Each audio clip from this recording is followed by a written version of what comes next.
Welcome to another episode of Destination Declassified, where we investigate and pursue the truth, opening our minds to what is possible and out there in this world and beyond.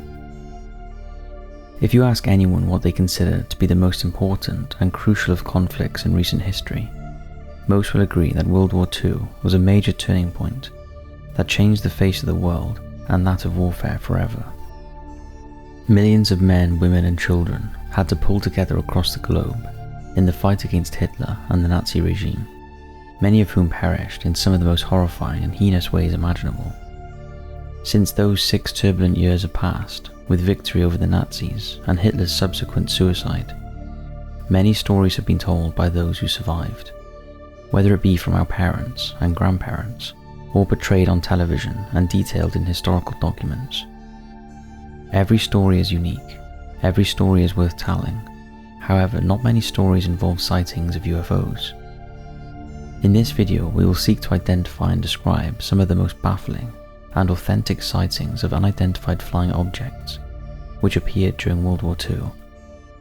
Were the sightings legitimate or just figments of people's imagination? Were the witnesses reliable or just trying to make sense of a world gone mad? And what did the government know of these sightings, and what did they hide from the public? Let us open our eyes and seek the truth once more. Now, before we begin, we'd like to say a special thank you to this video's sponsor, Surfshark VPN. Chances are, if you love the content we produce here at Top 5s, you've gone on your own researching journeys to delve deeper into the topics we cover. And when you're not studying the latest unsolved mystery, you're probably rewatching your favorite true crime docuseries, spending a lot of your time online. Which means you've probably questioned how safe your internet sleuthing is, or questioned how to watch new TV shows from other territories that would otherwise be unavailable. While with Surfshark VPN, all of these issues are addressed, providing you with seamless solutions. Surfshark VPN grants you the option to connect with servers from any country in the world at any given time. No matter where you're at, you'll be able to access the internet as if you're traveling across oceans. This means never before seen content that's only available in places thousands of miles away is now accessible on exclusive libraries from services like Netflix and Hulu. All you have to do is switch servers on your VPN to a country of your choosing, and brand new streaming libraries will be at your fingertips. There's no limit on devices either, truly pushing Surfshark above and beyond other VPNs. There's also additional security benefits. Surfshark VPN uses state-of-the-art encryption to keep all of your data secure, and doesn't sell your browser history to third parties. Surfshark also blocks over 1 million known phishing websites automatically, giving you unmatched peace of mind. If it sounds too good to be true, then it's not. Sign up for Surfshark VPN using the link in the description below, and enter promo code TOP5s for 83% off and 3 extra months free. And now, if you haven't already done so, hit those lights, sit back, and enjoy.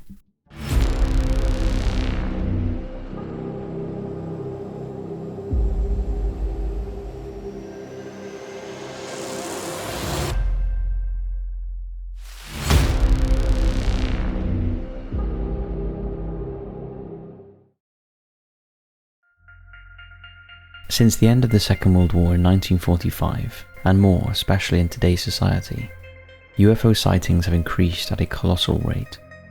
With tools such as the internet, mobile phones, and super lens telescopes giving rise to the phenomenon. Common sense tells us that not all grainy photographs, blurry videos, and testimonies submitted by the public are legitimate, so one must rely on respectable, dependable sources for our information. In the case of World War II, reliability came in the form of Prime Minister Winston Churchill. In August 2010, it was proclaimed that Churchill had demanded the suppressing of information on what was considered a strange incident in the early 1940s. An incident that the PM was convinced would cause nationwide panic. In 2010, the report was released alongside the mass catalogue of hidden UFO files by the UK's Ministry of Defence. Almost 5,000 pages were issued, detailing officially recorded sightings of aerial phenomena. Among these recordings lay a bizarre letter written by an unnamed scientist, claiming that the historic 1938 radio broadcast by Orson Welles' War of the Worlds led Churchill to conceal a wartime incident that he believed would have created mass hysteria across the population and destroy humans' belief in religion completely. The letter was written as a testimony from the scientist's grandfather, who was a reconnaissance pilot with the Royal Air Force during those active years, and whose missions consisted of flying over numerous hotspots across Europe as the battle raged on below. During one of his local flights over the coast of England, the pilot recalled being intercepted by an object of unknown origin, which he described as being rather large in size and of metallic manufacturing. Before he knew it, the craft had propelled itself within touching distance of the pilot's aeroplane, much to his amazement and shock. After remaining in close proximity for a short time, the ship hovered and grew increasingly loud, before eventually shooting off at high speed into the distance, leaving the bewildered pilot questioning what he had just seen. Approximately 30 years later, the pilot died, yet his story was still able to filter its way to his grandson and be important enough to store in the National Archives, along with some aerial photographs that were taken of the craft before it disappeared. The story continues that upon hearing of his extraterrestrial story, and claim by the pilot and his command post, Prime Minister Churchill again declared that such an incident should be immediately classified for at least 50 years, and that he didn't want the responsibility of revealing it to the public. This demand was made and confirmed by a personal bodyguard of the PM, whilst discussions with the then Commander of Allied Forces, General Dwight Eisenhower, were conducted via secure telephone link. The United Kingdom and United States have remained close allies ever since the war, and regularly, to this day, compare and discuss all relative cases of unidentified flying objects, especially those which could pose a threat to national and international security. During the 1940s, with Nazi technology and conspiracies of air bases in the farthest polar regions of the Antarctic, up until present-day threats from terrorist organizations, the need for international diplomacy is paramount in understanding what threats, known or unknown, are out there. We now cross the Atlantic to investigate the eyewitness accounts of what many believe to be decisive evidence and affirmations of what became known as the Foo Fighter UFO sensation. The term, which was influenced by the phrase, "Where there's foo, there's fire," from the comic strip Smokey Stover, helped to illustrate the fear and threat posed by what was seen by the airmen at the time. As the global conflict was nearing its end, and the slow demise of Hitler's army continued to lift the nation's spirits, there was still a needful requirement of aerial defense fleets. Much of this was supplied by the United States 415th Night Fighter Squadron. Formed in February 1943, the Air Force unit completed various missions across Northwest Europe and beyond, before diminishing in 1947, with all personnel and aircraft being transferred to another squadron. However, in the short time that the 415th Night Fighter conducted their missions and played their part in the defeat of the Nazis, they also came upon an unknown entity which Lieutenant Fred Ringwald recalled all too well. One evening in late November 1944, Lieutenant Ringwald was surveying the skies and grounds of Rhine Valley, located on the French-German border, with co-pilot Lieutenant Ed Schuller and radar operations technician Lieutenant Donald J. Mears. As night engulfed the plane on all sides, Ringwald suddenly noticed that in the distance, approximately 9 large glowing lights hovered in the sky in a linear formation. The glow from these mysterious orbs continued to grow stronger and brighter, which produced an orange, almost burning type radiance. Transfixed by the lights and the fact that they remained remotely still and in a strange line, it wasn't long before the other men noticed the spectacular image. Lieutenant Schuller tried to maneuver the plane into a better position to improve his visual of the crafts, in case it was newly developed German technology. But before the men could fix upon them completely, all of the lights disappeared at rapid speed. Checking the radar and reporting into their local ground base, it would come as great surprise that nothing whatsoever was picked up or recorded. Luckily for Ringwald and his co-pilots, the sense of confusion and doubt that crept into their minds in the days after the event would be short-lived, as a few weeks later more sightings would be recorded, and verified by other members of the 415th Unit. Over the course of the next month, amidst the winter conditions, there would be another 3 sightings of mysterious anomalies in the sky. One of the American squadron pilots was flying over the German town of Breisach, again in the Rhine Valley region, when in the distance and flying overhead were 5 or 6 flashing red and green lights in a T-shape. The formation and intimidating presence of the spheres captured the pilot's attention and locked in his gaze before disappearing into thin air. Fortunately for Lieutenant Ringwald, the unnamed pilot would immediately report his findings to his superiors, therefore giving credence and corroboration to the men's initial story, for which they were afraid to disclose for fear of being considered mentally unstable. From there it would seem that more and more officers and flight crews would witness the same entities in the skies above. Another flight lieutenant would have an almost identical encounter to that of Ringwald's, as a large cylindrical shaped figure, which seemed to hover and without the need for wings, flew at speed towards Lieutenant Sam Krasny's aeroplane wing as it was attempting to attack. After numerous attempts to outwit the rocket and performing various escape maneuvers, it would prove no use, as the red glowing machine continued to stalk the pilots on board before once again vanishing from sight. Krasny and his co-pilot's story would gain support from local flight crews who just before Christmas noticed similar orange and red globes in the sky, which had no resemblance to any airships they had seen or withstood before. The velocity, height and ease in which they navigated, hovered and shot off into the ether not only frightened some of the men, but caused various investigations into the sightings. Many considered and knew Lieutenant Krasny as a man who would never entertain the notion of the paranormal, let alone UFOs or aliens. However, family members would notice a change in their loved one's beliefs after the vision he came upon that day. Not only would Lieutenant Krasny maintain that what he saw was completely unknown in its origin and appearance, he consistently stated that the government were keeping many secrets from the military services and the public after doing his own research.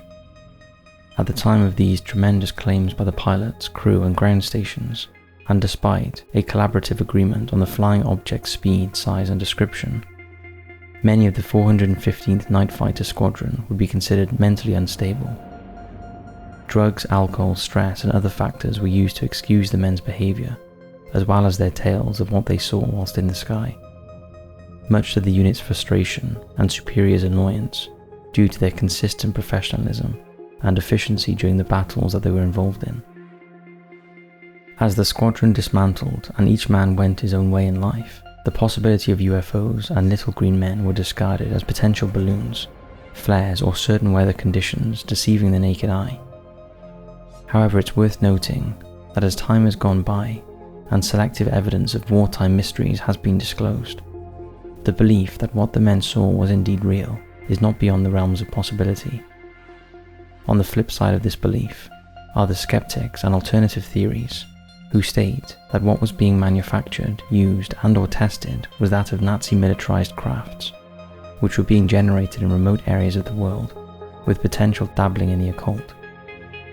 Could it be that secret experiments were being conducted by German scientists, determined to engineer a militarized time-traveling aircraft, capable of winning the war with ease?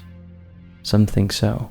Known as Die Glock, or the Bell, was, as the name affirms, a bell-shaped machine that was seemingly approved by Hitler and his SS secret police in a daring attempt to strike back at Allied forces.